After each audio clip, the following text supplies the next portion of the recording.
Have you ever looked at a piece of furniture that you've previously restyled and think, I can do better? Or maybe, as in my case, I just decided to give this dresser a take two because it's been almost 10 years since I've done it and things just need a refresh, just like a good haircut. Today I'm walking you through every step to create this dreamy, antique-inspired finish, even if you're a beginner. I'm also sharing how to stencil using an airbrush, a quick and easy way to distress super fast, and how to antique a paint finish with a water-based product. Hi, I'm Denise from Salvaged Inspirations. Welcome back to my furniture painting DIY channel. Let's get started.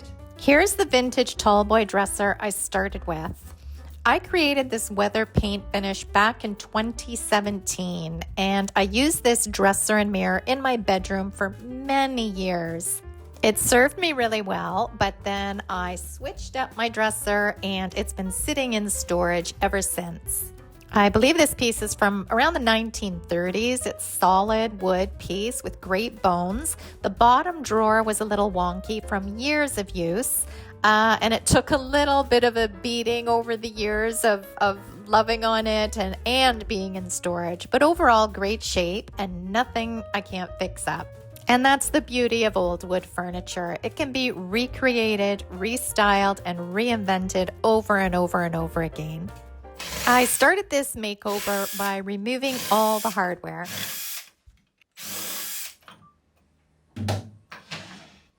Whenever I remove handles from an old dresser or one of my restyles, I always make sure to keep them and put them in my hardware stash.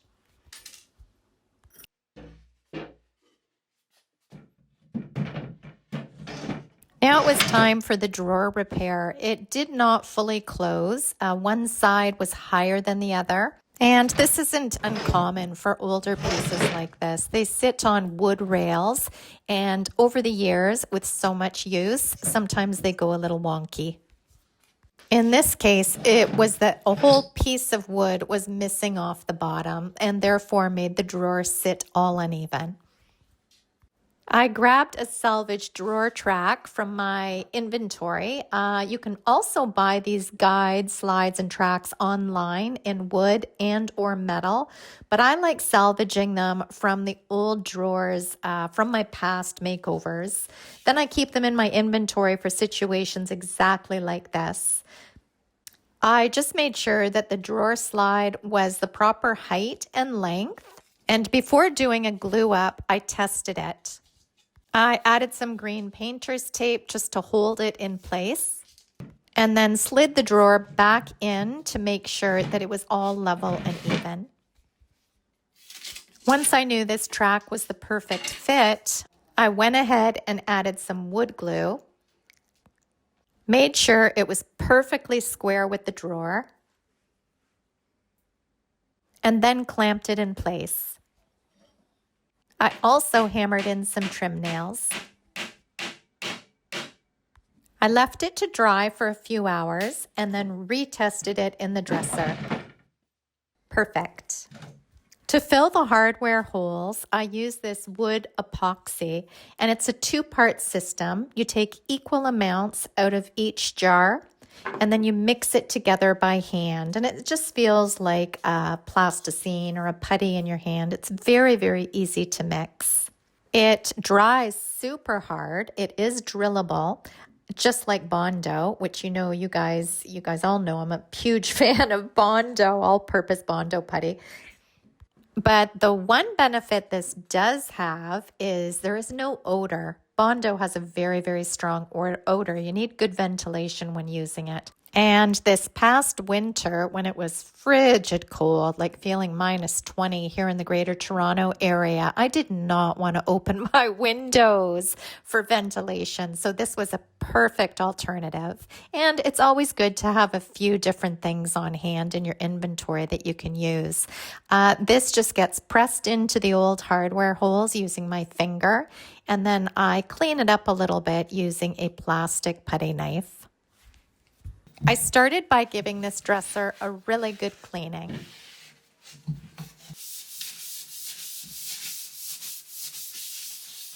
After I gave the dresser a really good cleaning, I waited for it to dry and brought it into my sanding room and gave it a scuff sanding with a 120 grit sandpaper. For the heart mirror and the smaller areas, I used a 220 sanding grit sanding pad, which is great to get around all the curves. When sanding down the wood epoxy on the old hardware holes, I just take my time. It's a 120 grit, and I feel them and make sure that they're super smooth and flush with the drawer.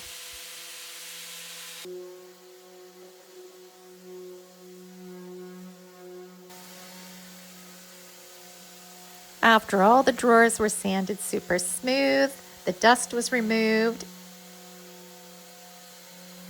I went and grabbed some clear Bonding Boss primer.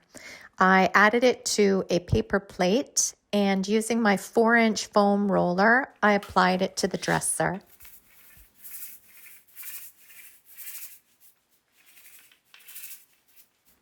I love using a clear bonding primer when I plan on doing a distressed finish.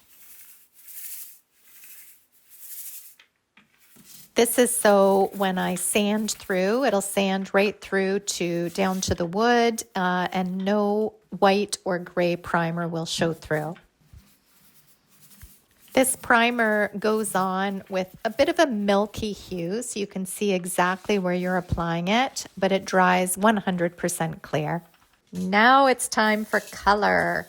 And I'm using a soft yellow chalk style paint called Rebel Yellow as the base.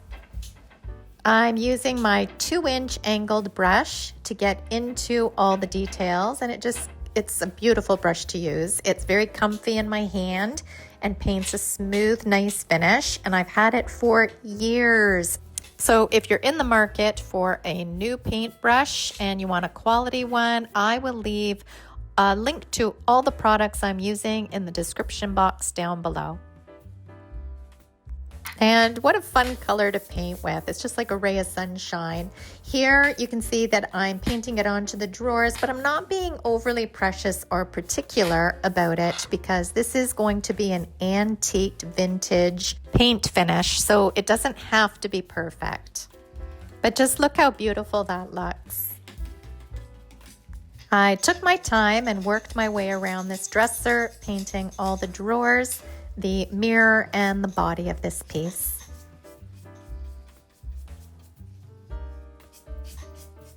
For the mirror, I wasn't worried if I got some paint onto the actual mirror because I use a blade to scrape it off afterwards, which I'll demonstrate a little later in the video. But you can either remove a mirror before painting its frame, or in this case, these older mirrors, they are really in there. It's a lot of work to remove them actually. So I just find it easier with these vintage pieces. Leave the mirror in and use a blade scraper to remove the tiny bit of paint that ends up on the mirror. And when using a chalk paint, if you find that your paint is getting a little bit on the thicker side and not gliding onto your project as easily as you'd like, just use a little bit of water. I have this spray mister, and I either mist the brush bristles or the piece itself, and this makes the paint glide very, very easily and nicely and help reduce brush marks.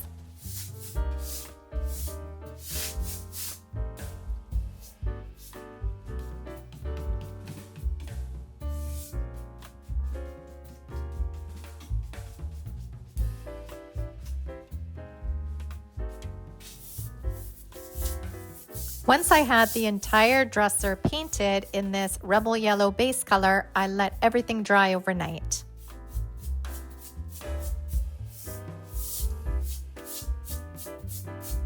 I came down the following morning to add a little floral magic to this piece.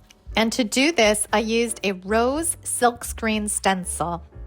These stencils can be cut to size, and they're very simple to use. You remove the backing, place the design exactly where you want it, pressed down. There is some tackiness on the back of these, so they stay in place really nicely, and they can be used over and over and over again. It says on the package up to 10 times, but I must have used this more than 10 times. And once this silk screen, the screen on it seems to be getting a little bit clogged, I just clean it, which I'll share in a moment. But they have an applicator that comes in the package, so you can put some paint on the applicator and just smooth the paint, and it goes underneath the silk screen and leaves a really nice design. But rather than doing that, I brought out my airbrush gun, and this is fun to use. Using the airbrush tool for stenciling provides a super crisp, clean line and can create a lot of dimension as well. You can spray lightly in some areas and much darker in others. At some point, I'd like to try this using different colors as well. I think it would create a beautiful, beautiful design. I am just using one color for this vintage piece, and it's called Cape Current, and it's a silk all-in-one mineral paint. To use it through the airbrush, I did dilute it with a tiny little bit of water. And when you're using this airbrush gun, it really takes so little paint. Like, you'd be surprised. You do not need a lot of paint to do all this designing. And just like when using a spray gun, there are different settings for the airbrush gun. So you could test it on a blank piece of paper and make sure that your paint is diluted enough, that you have the amount of pressure that you want, and just test before you start using it on your stencil design.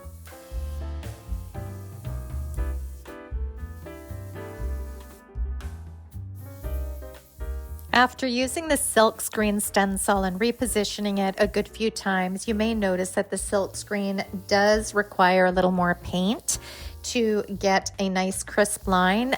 Just go ahead and wash it. I just put it in my sink, added some dish detergent on top, and using a big brush, I just washed off all that paint, and it comes out like new. I dry it on a towel or some paper towel, and it's ready to use again.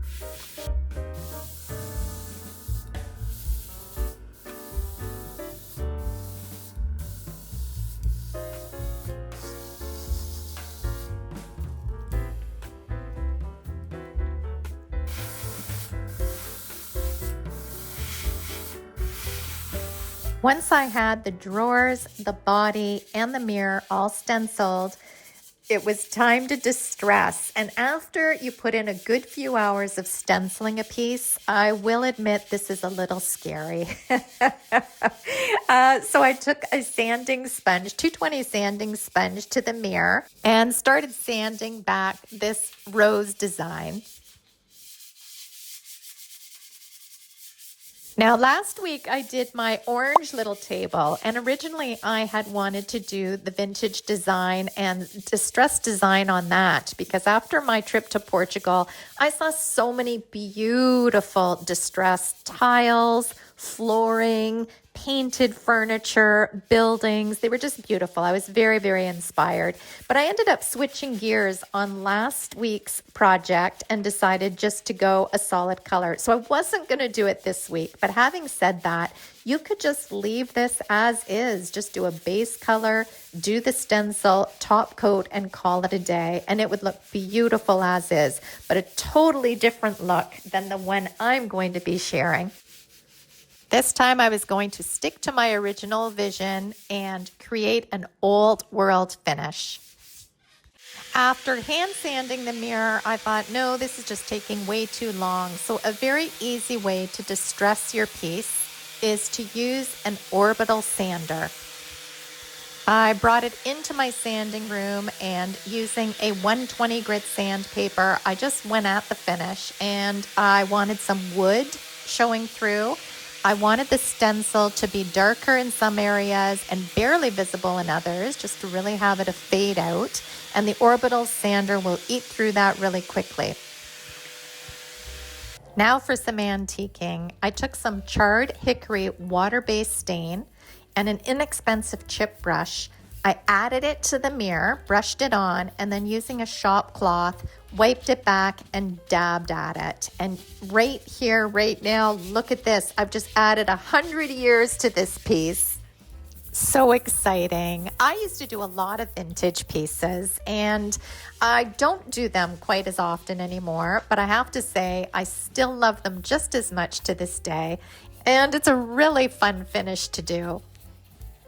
And also very forgiving for any of you just starting out in furniture painting. If you like the vintage look, it's a lot easier than doing, say, for instance, a modern high gloss piece, because imperfection is the key to having it look authentic.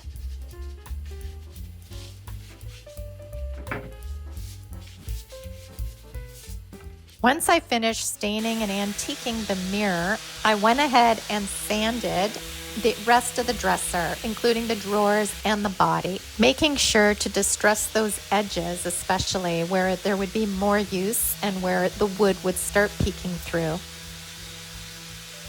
The key to antiquing with a water-based stain is to keep it wet. So I work in manageable sections. I did it drawer by drawer, and I would take one piece of the dresser and just work on that, because you do not want this stain to dry. You want to keep it nice and wet while applying it, and it should be wet once you wipe it back with the cloth and also start dabbing at it, because you want that texture created.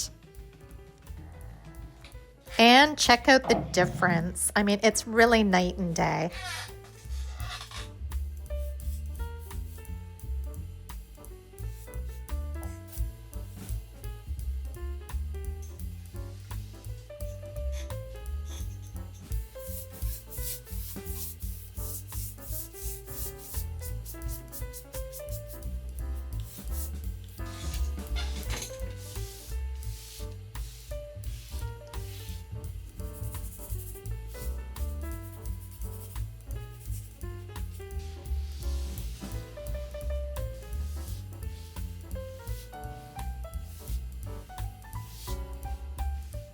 Once I had the entire dresser antiqued, it was time for some finishing touches. I used my blade scraper to remove any paint and or stain that was on the mirror.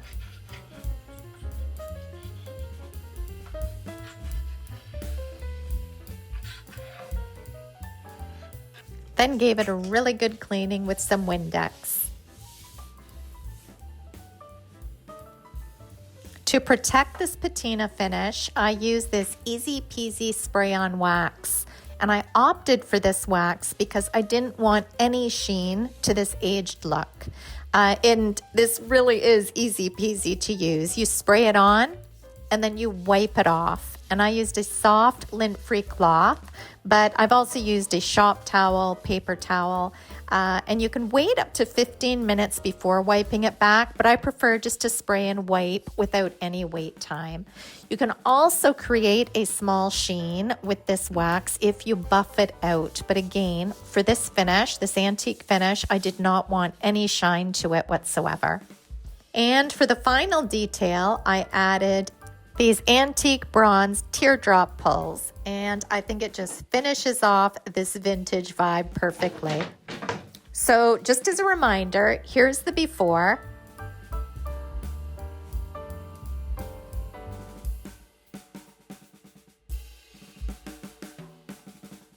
And here's the vintage rose after.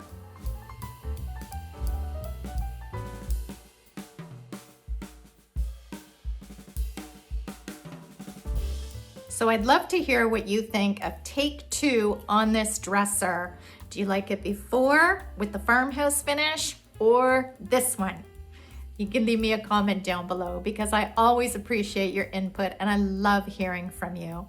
If you gained any value from this video, please feel free to like and subscribe here on YouTube. Also, you can follow me over at salvagedinspirations.com, where we have over 600 furniture painting DIY tutorials, and feel free to sign up for our email list and you get all the new projects and YouTube videos sent right to your inbox. Until next project, have a fabulous week. Bye, guys.